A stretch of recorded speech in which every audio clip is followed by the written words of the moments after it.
with an itar there, you know. When I was really reflecting on Moses there on the mountainside with his hands held up by the pillars of rock, maybe that's what Naitai did in Rio. With a little boy holding his left hand and a little girl holding his right. Who knows? But thanks be to God for that gift. And God bless the team.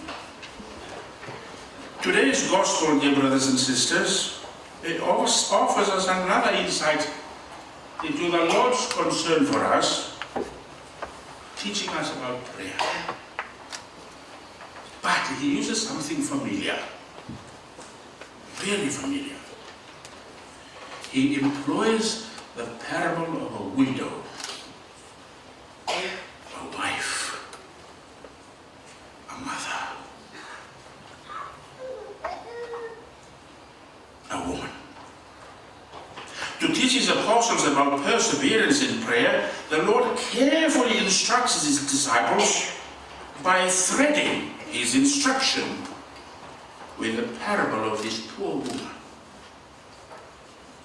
As we know, in Judaism, as the Mosaic law prescribed it, a widow does not inherit anything.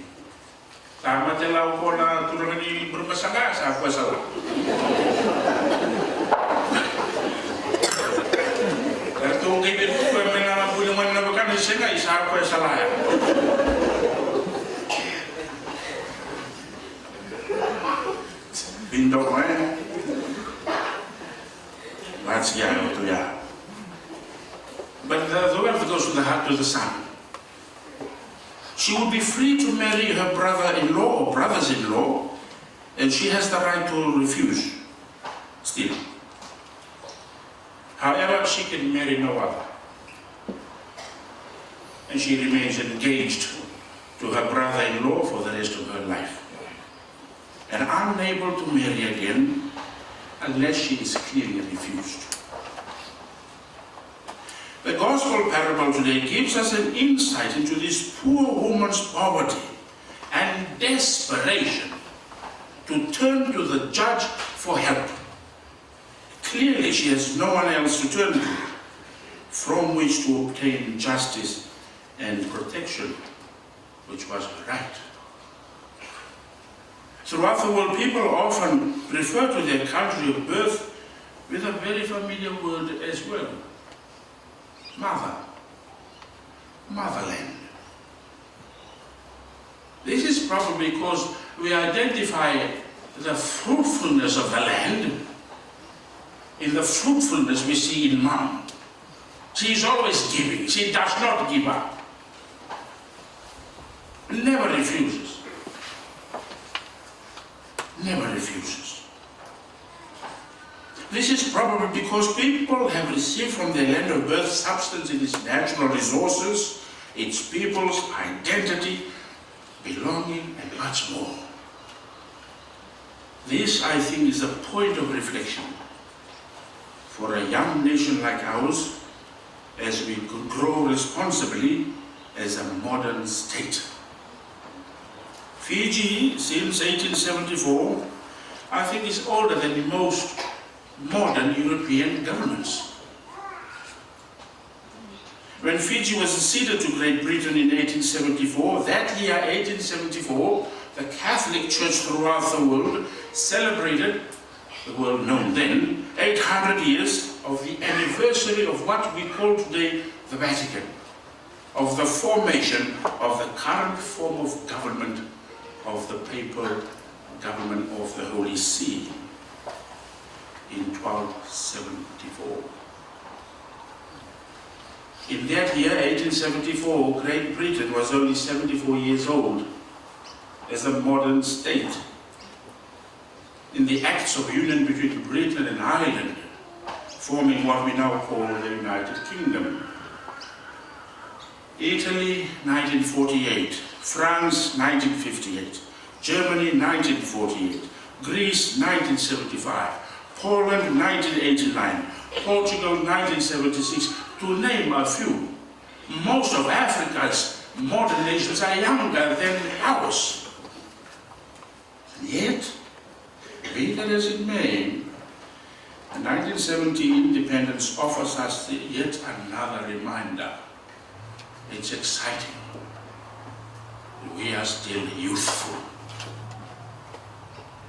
It is not to be a surprise, as you parents yourselves know, youthful zeal and haste often involve mistakes and shortcomings.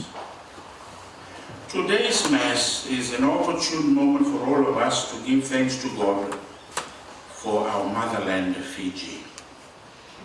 For those of us whose paths have distanced us from her, we look back to her always with joy and hope, for she remains ever steadfast in her smile and her glance. Like all mothers, our island home has always been faithful to us to provide food, shelter, and a home. The parable of the gospel today confronts us in every way in our intention towards the way we accept and treat the gift of womanhood in the world today, particularly our beloved Fiji. Notice that the judge in the gospel opted to help this poor widow, not because he wanted to help her, but because he wanted to get rid of her.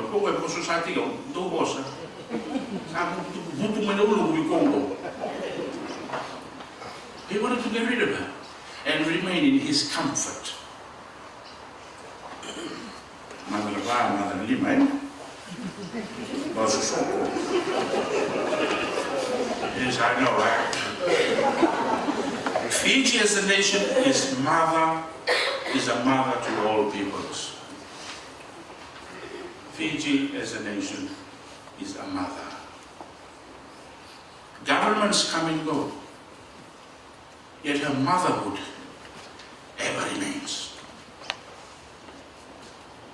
With a face never tired, nor exhausted, but only wrinkled by the smiles she has shown.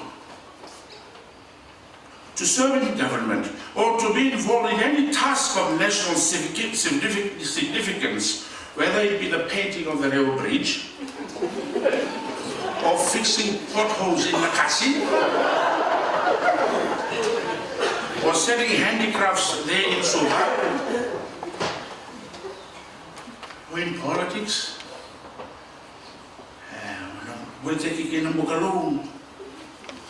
all contribute to the care and dignity of the nation, our mother and our home.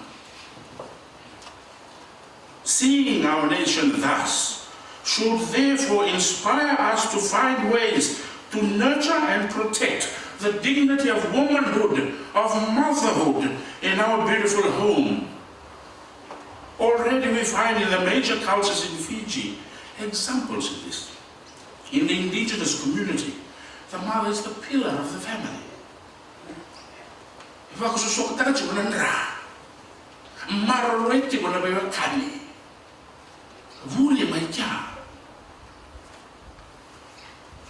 And her prominence is shown when her children go to the Basu, to the Matakali, to the Abusa, to the Tokotoka.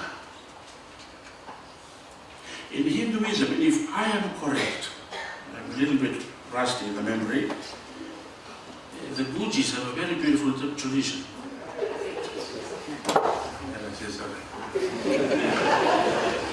It's the mother, listen to this, it's the mother who lights the first lamp of the puja every morning.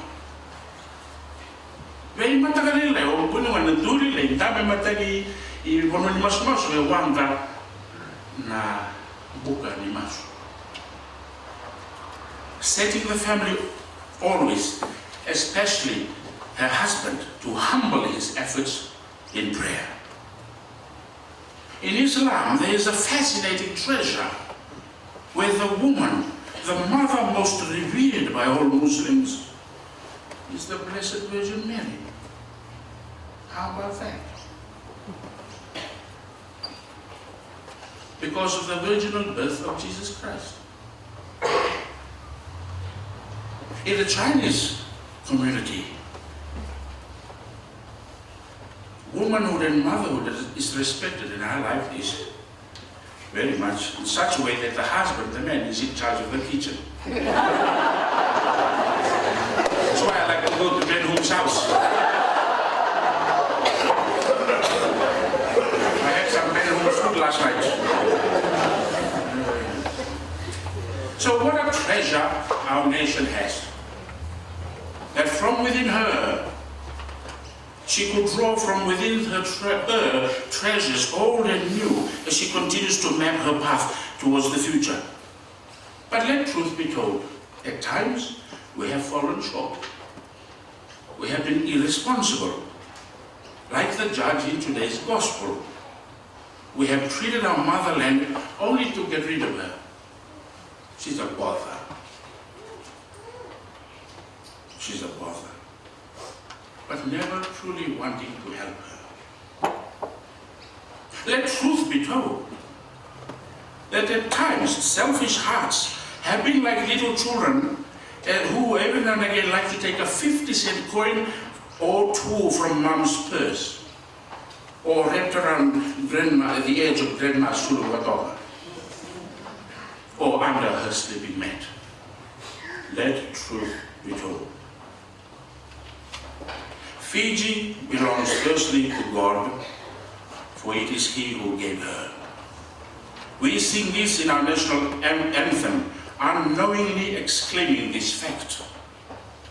With every gift from God comes that responsibility to share it prudently with others. When we look into our history, in desperation, Dakambau gave her up, in desperation, to the care of a foreign nation, almost like a son giving up his mother to the nursing home. Yet, oh happy fault, don't be quick to judge the old man. Yet, oh happy fault, for she received a Western heritage to aid her and establish her as a mother of a modern community in the modern world, giving her an identity in a changing world we live in. On her return in 1970, young, youthful, English, the pompey, yet refined, but with a vision, like all mothers, like all women. There's always a plan. She looks ahead. Maybe also she came like a widow in the gospel there, helpless, desiring justice, to be freed from that. And on her return, maybe she almost looked like a foreigner to her own. But from then on, since to now, she has been through the ups and downs at the hands of her children, who offer their hearts to support and help her. This impels us all, especially those in politics, to choose the right intention for which you do what you do. Do I really want to help Fiji, my island mother? Do I really want to care for her? A visible sign of this might be, for example, in the way we care for motherhood and womanhood in the future.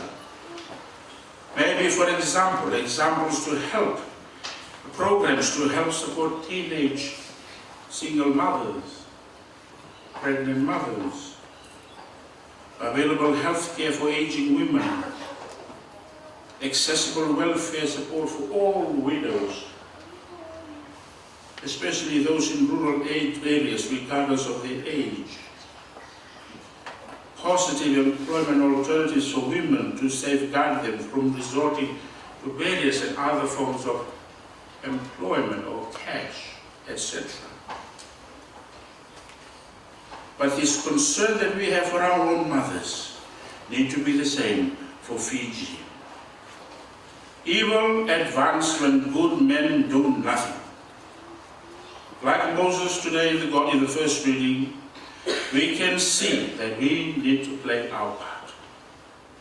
God's saving action towards Israel was not because he hated the Amalekites, no, but rather because he was forming Israel to be his bride, to be his spouse, to be the mother of his people. Thus, there on the mountainside, we see Moses with hands lifted up, already foreshadowing and pointing to this, what Jesus will do on Calvary. For his bride, for his spouse, for the church, our mother, the mother of his people. Every nation on earth is a gift of God to the people within it. The mother, to their mother, to be their mother, to their mother as people, as a nation, as a family. This is why, Matata did what he did. When Naita came to see him in the aftermath of 2006. The church is always the first to confront any non-democratic regime, but it is always the first to offer a helping hand, because she too is bride, spouse, and mother. Mother knows, says the storybook. Let our prayers today be for our Fiji, our island nation, our mother, our home. Let us remember the elderly women whose back now ache from carrying the family's emotional load. For the motherless children who weep to hear their mother's voice, who alone understand their own.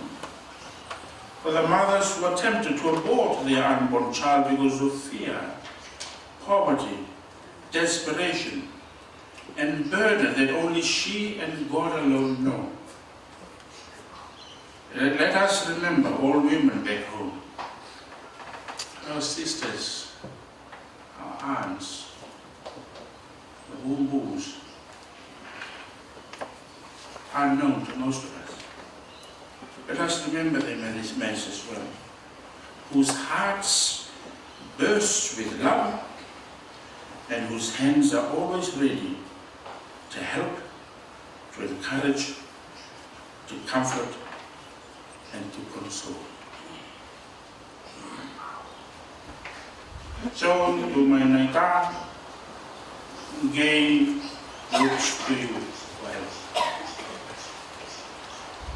Mother Gay and her children